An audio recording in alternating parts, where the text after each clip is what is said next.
ಆಡ್ತಿದ್ರು ಏನು ಫೋರ್ಸಾಗಿ ಜಗಳ ಆಡ್ತಾ ಇದ್ದಾವೆ ಅಂತಾರೆ. ಅದೇ 2 ಮೊಲಗಳು ಕಿತ್ತಾಡ್ತಿದ್ರೆ ಏನು ಕ್ಯೂಟಾಗಿ ಕಿತ್ತಾಡ್ತಾ ಇದ್ದಾವೆ, ಇಷ್ಟೇ ಡಿಫ್ರೆನ್ಸ್ ಮೇಡಮ್. ಸೊ ನಾನು ರಜತ್ತು ಆಡ್ಬೇಕಾದ್ರೂ ಆಟ ಹಂಗೆ ಇರ್ತಾ ಇತ್ತು, ನಾನು ಮಂಜಣ್ಣ ಆಡ್ಬೇಕಾದ್ರೆ ಆಟ ಹಂಗೆ ಇರ್ತಾ ಇತ್ತು. ಅದರಲ್ಲಿ ಯಾವುದೇ ಇಂಟೆನ್ಷನ್ ಇರ್ತಾ ಇರಲಿಲ್ಲ. ಇಂಟೆನ್ಷನ್ ಇದ್ರೆ ನಾನು ಮೆಟ್ಲ ಮೇಲೆ ತೊಗೊಂಡೋಗಿ ಹೋಗ್ತಾ ಇದ್ದೆ, ನೆಲದ ಮೇಲೆ ಹಂಗೆ ಅಷ್ಟು ಈಸಿಯಾಗಿ ಮಲಗಿಸ್ತಾ ಇರಲಿಲ್ಲ. ಸೊ ಇಲ್ಲಿ ಭವ್ಯದು ಇವ್ರದ್ದು ಏನಾಯ್ತು ಅಂತಂದ್ರೆ ಅದು ಸಿಂಪಲ್ ಆಗಿ ಕಾಣಿಸ್ತು. ಸೊ ನಂದು ಮಂಜಣ್ಣಂದು ಏನಂತಂದ್ರೆ ಆಟದ ಇಂಟೆನ್ಷನ್ ಆಯ್ತು. ಇಂಟೆನ್ಷನ್ ಇಸ್ ಬೇರೆ. ನನ್ನ ಅಲ್ಲಿ ಪೋಸ್ಟರ್ ತಡಿಬೇಕು ಅನ್ನೋದಿತ್ತು, ಅವ್ರನ್ನ ಎತ್ತಿ ಬೆನ್ನು ಮುರಿದಾಕ್ಬೇಕು ಅನ್ನೋದು ನನಗಿರ್ಲಿಲ್ಲ. ಇಲ್ಲ ರಜತ್ ನನ್ನನ್ನು ಏನಾರ ಇಂಟೆನ್ಷನ್ ಆಗಿ ಹರ್ಟ್ ಮಾಡಬೇಕು ಅಂದ್ರೆ ಬೇರೆ ಥರನೇ ಹರ್ಟ್ ಮಾಡಿರೋರು. ಆ್ಯಂಡ್ ಇಬ್ರು ಆಡ್ತಾ ಇದ್ದಿದ್ದು ರೀತಿನೂ ಹಂಗೆ ಇತ್ತು. ನಾವು ಗೇಮಿಗೆ ಏನು ಹಾಕ್ಬೇಕಾಗಿತ್ತು ಆ ಎಫರ್ಟ್ ಆಗ್ತಿದ್ದು, ಅದಕ್ಕೆ ಅಷ್ಟು ಬ್ಯೂಟಿಫುಲ್ ಆಗಿ ಬರ್ತಾ ಇದ್ದಿದ್ದು game. It is not intentional. Gautami ಅಥವಾ ಮೋಕ್ಷಿತಾ ಮಸಾಜ್ ಮಾಡ್ತಾ ಇರ್ತಾರೆ, ಸ್ವಿಮ್ಮಿಂಗ್ ಪೂಲ್ ಪಕ್ಕದಲ್ಲಿ ಐಶ್ವರ್ಯ ನಿಂತ್ಕೊಂಡಿರ್ತಾರೆ. ಆ ಸ್ಕ್ರಿಪ್ಟೆಡ್ ವಿಚಾರ ಗೊತ್ತಾಗುತ್ತೆ ಕ್ಲಿಯರ್ ಆಗಿ. ಐಶ್ವರ್ಯ ಹೀಗೆ ನೋಡ್ತಾ ನೋಡ್ತಾ ನೋಡ್ತಾ ಸ್ವಿಮ್ಮಿಂಗ್ ಪೂಲ್ ಅಲ್ಲಿ ಬೀಳ್ತಾರೆ. ನಿಮ್ಗೆ ಮಸಾಜ್ ಮಾಡುವಂತವ್ರು ನೋಡಿ ಭವ್ಯ ಫುಲ್ ಸಿಟ್ಟಾಗ್ತಾರೆ. ಅಂದ್ರೆ ಅದೊಂಥರ ಭವ್ಯ ನಿಮ್ಗೆ ತುಂಬಾ ಲವ್ ಇದೆ ಅನ್ನುವಂಥದ್ದಾಗ ತುಂಬಾ ಚರ್ಚೆ ಆಗ್ತಾ ಇತ್ತು. ಅದಕ್ಕೆ ಸ್ಕ್ರಿಪ್ಟೆಡ್ ಕ್ಲಿಯರ್ ಗೊತ್ತಾಗುತ್ತಲ್ಲ ಸರ್ ಅದರಲ್ಲಿ. ಅದು ಮಾಡಿದ್ದು ಶೋಗೆ ಸರ್, ಟಾಸ್ಕ್ ಅದು ಸರ್ ನೀವೇ ಹೇಳಿದಂಗೆ ಕರೆಕ್ಟ್ ಆಗಿ ಸ್ಕ್ರಿಪ್ಟೆಡ್ ಅಂತ ಗೊತ್ತಾಯ್ತಲ್ಲ ಸರ್, ಅದನ್ನೇ ಹೇಳಿದ ಸರ್. ರಿಯಾಲಿಟಿ ಶೋ ಯಾವತ್ತು ಸ್ಕ್ರಿಪ್ಟೆಡ್ ಅಂತ ಅಕಸ್ಮಾತ್ ಮಾಡ್ರೆ ನಿಮ್ಗೆ ಗೊತ್ತಾಗ್ಬಿಡುತ್ತೆ. ಗೊತ್ತಾಗದೆ ಮಾಡೋದೇ ಸರ್ ರಿಯಾಲಿಟಿ ಶೋ.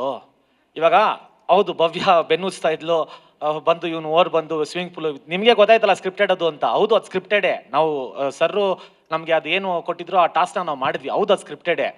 ಅದು ನಿಮ್ಗೆ ಗೊತ್ತಾಗೋಯ್ತಲ್ಲ, ಜನಕ್ಕೆ ಈಸಿಯಾಗಿ ಗೊತ್ತಾಗ್ಬಿಡುತ್ತೆ ಸರ್ ಸ್ಕ್ರಿಪ್ಟೆಡ್ ಅಂದ್ರೆ. ರಿಯಾಲಿಟಿ ಶೋ ಆ ಥರ ನಡೆಯಲ್ಲ.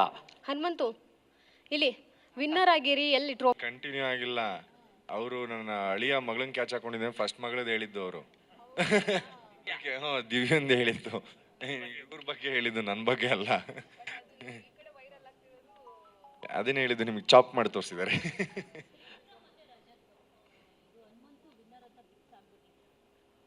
ಮೇಡಮ್ ನಾನು ಯಾರ್ಯಾರನ್ನೂ ಫಿಕ್ಸ್ ಆಗಕ್ಕೆ ಆಗೋದೇ ಇಲ್ಲ ಮೇಡಮ್. ಯಾಕಂದ್ರೆ ಈ ಅಧ್ಯಾಯದಲ್ಲಿ ಯಾವ ಗೇಮು ನಾವು ಅನ್ಕೊಂಡಂಗೆ ಬರಲಿಲ್ಲ, ಯಾವ ಗೇಮ್ ಯಾವ ರಿಸಲ್ಟು ನಾವು ಅನ್ಕೊಂಡಂಗೆ ಬರಲಿಲ್ಲ. ಇನ್ನು ಕಪ್ ಹೆಂಗೆ ನಾವು ಅನ್ಕೊಂಡಂಗೆ ಬರುತ್ತೆ ಅಂತ ಅನ್ಕೋಣ. ಆ ವೇದಿಕೆ ಮೇಲೆ ಯಾರು 3 ಜನ ಹೋಗ್ತಾರೆ ಅನ್ನೋದೇ ಡೌಟ್ ಇತ್ತು ನಮಗೆ. ಕೊನೆ ಲಾಸ್ಟ್ 3 ನಾವು ಉಳ್ಕೊಳ್ಳೋವರೆಗೂ ನಮಗೆ ಡೌಟ್ ಇತ್ತು.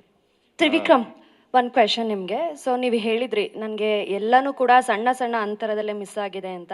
ಸೊ ಕಿಚ್ಚ ಸುದೀಪ್ ಸರ್ ಕೇಳಿದಾಗ ಅದನ್ನು ಆ ಥರ ಉತ್ತರ ಕೊಟ್ಟಿದ್ರಿ. ಆ್ಯಂಡ್ ಫಿನಾಲೆ ಟಿಕೆಟ್ ನಿಮಗೆ 2 ಸೆಕೆಂಡ್ಸ್ ಅಂತರದಲ್ಲಿ ಮಿಸ್ ಆಯಿತು. And also this cup. So ಹೇಗೆ ಅನಿಸ್ತಿದೆ ಈ ಮೂಮೆಂಟ್ ನಿಮಗೆ? ಅಂದರೆ ಹೇಳ್ಕೊಂಡಿದ್ರಿ ಲೈಫ್ ಲಾಂಗ್ ನನಗೆ ಈ ಥರನೇ ಸಣ್ಣ ಪುಟ್ಟ ಗ್ಯಾಪಲ್ಲಿ ಪ್ರತಿಯೊಂದು ಅವಕಾಶಗಳು ಮಿಸ್ ಆಗಿದೆ ಅಂತ ಹೇಳಿಬಿಟ್ಟು. ಸೊ ಆ ಮೂಮೆಂಟ್ ಹೆಂಗೆ ಅನ್ನಿಸ್ತು ನಿಮಗೆ? ನನಗೆ ಅವಕಾಶಗಳು ಮಿಸ್ ಆಗಿದೆ, ಆ 2 ಸೆಕೆಂಡ್ಸಲ್ಲಿ ಮಿಸ್ ಆಗಿದ್ದಕ್ಕೆ ನಂಗೆ ಮತ್ತೆ ಇನ್ನೊಂದ್ಸತಿ ಬಂದು ನನ್ನನ್ನು ನಾನು ಪ್ರೂವ್ ಮಾಡ್ಕೊಳಕ್ಕೆ ಜಾಗ ಸಿಕ್ತು. ಇಲ್ಲಾಂದ್ರೆ ಉಸ್ತುವಾರಿಯಾಗಿ ನಿಂತ್ಕೊಂಡ್ಬಿಡ್ತಾ ಇದ್ದೆ ನಾನು.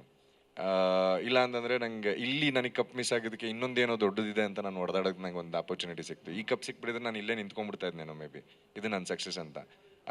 ಎವ್ರಿ ಆಪರ್ಚುನಿಟಿ ನಾನು ಇನ್ನೊಂದು ಅಂತ ಹೋಗೋದಕ್ಕೆ ಕಾರಣನೇ ಸೊ ಈ ಒಂದು ಸೆಕೆಂಡ್ ಅನ್ನೋ ಆಪರ್ಚುನಿಟಿ. ಫಸ್ಟ್ ಬಂದಿದ ತಕ್ಷಣ ನಾವೆಲ್ಲೋ ಸ್ಟಾಗ್ನೆಂಟ್ ಆಗಿಬಿಡ್ತೀವಿ ಅನ್ನೋದು ನನಗೆಲ್ಲೋ ಒಂದು ಕಡೆ ಅನಿಸಿತ್ತು. ಸೊ ಈಗ ನನಗೆ ಗೇಟಿಂದ ಆಚೆ ಬಂದಿದ ತಕ್ಷಣ ಈ ವೇದಿಕೆ ನಂಗೆ ಏನು ಕೊಟ್ಟಿದೆ ಅಂತ ಗೊತ್ತಾಯಿತು. ಎಲ್ಲ ತ್ರಿವಿಕ್ರಮ್ ಅನ್ನೋದಾಗಲಿ, ಸೊ ನಾನು ಆಡಿದಂಥ ಆಟಗಳಾಗಲಿ, ಜನ ನಮ್ಮನ್ನು ಒಪ್ಪಿದಂಥ ರೀತಿಗಳಾಗಿರ್ಬೋದು, ಎಲ್ಲೋ ನನ್ನ ಅಪೋಸಿಟ್ ಅಂತ ಬಂದಿದ್ದು ರಜತ್ ಜೊತೆಗೆ ನನಗಿದ್ದಂಥ ಕ್ಲೋಸ್ ರಿಲೇಷನ್ಶಿಪ್ನ ಒಪ್ಪಿದ್ದು, ಎಲ್ಲೋ ನಾವು ಆಡಿದಂಥ ಆಟಗಳು ಇಷ್ಟ ಆಗಿದ್ದು, ಇದೆಲ್ಲ ನನಗೆ ಇನ್ನೊಂಥರ ಬೂಸ್ಟ್ ಕೊಡ್ತಾ ಹೋಯಿತು. ಸೊ ಈಗ ನಾನು ಏನು ಅನ್ಕೊಂಡು ಬಂದಿದ್ದೆ 4 ವರ್ಷ ನನಗೇನು ಇರಲಿಲ್ಲ ಅಂತ ಅನ್ಕೊಂಡು ಬಂದಿದ್ದೆ, ಅದನ್ನು ಮತ್ತೆ ಈ ವೇದಿಕೆ ನನಗೆ ವಾಪಸ್ ಕೊಟ್ಟಿದೆ. ಸೊ ಅದಕ್ಕಿಂತ ದೊಡ್ಡ ಗೆಲುವು ಏನೂ ಬೇಕಿಲ್ಲ. ಈ ಕಪ್ ತೊಗೊಂಡ್ರೆ ನಾನು ನನ್ನ ಮನೇಲಿ ಇಡ್ತೀನಿ, ಮ್ಯಾಕ್ಸಿಮಮ್ ಅಂದರೆ ಒಂದು ಫೋಟೋ ಶೂಟ್ ಮಾಡಿಸ್ತೀನಿ. ಸೊ ಅದೆಲ್ಲದಕ್ಕಿಂತ ಜಾಸ್ತಿ ಜನದ ಪ್ರೀತಿ ಸಿಕ್ಕಿದೆಯಲ್ಲ. ಸೊ ಈಗ ಅದನ್ನ ಇಟ್ಕೊಂಡು ಯಾರು ನನ್ನ ಮಾರ್ಕೆಟ್ ಇಲ್ಲ ಅಂತ ಪ್ರೊಡ್ಯೂಸರ್ಗಳು ನಾನು ಹಿಂದೆ ಆಗ್ತಾ ಇದ್ರು, ಈಗ ಮಾರ್ಕೆಟ್ ಬಂದಿದೆ ಬಾರಪ್ಪ ಒಂದು ಸಿನಿಮಾ ಮಾಡೋಣ ಅಂತ ಕೇಳ್ಬೋದು. ಆ ಕಾನ್ಫಿಡೆನ್ಸ್ ಬಂದಿದೆ ನನಗೆ ಈ ವೇದಿಕೆ, ನಂಗೆ ಆ confidence. Prakash sir, so first starting